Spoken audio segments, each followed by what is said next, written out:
pronouncement niya is kung ayaw yun ng federalism, edi wag. What do you make of that? Anong effect nun sa campaign? Hindi naman natin kasi masasabing ayaw na, actually masasabi ko nga ngayon na lumakas naman ang support sa federalism, but I'm not saying na overwhelming pa rin. People still need more information. Katulad ng tanong ni Seni, anong model ba yan? Anong detalye? It's the details.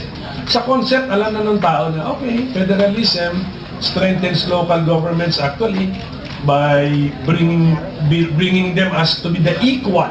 Federalism kasi is the local governments, maybe regional governments, are the equals of the national government. Yun yun.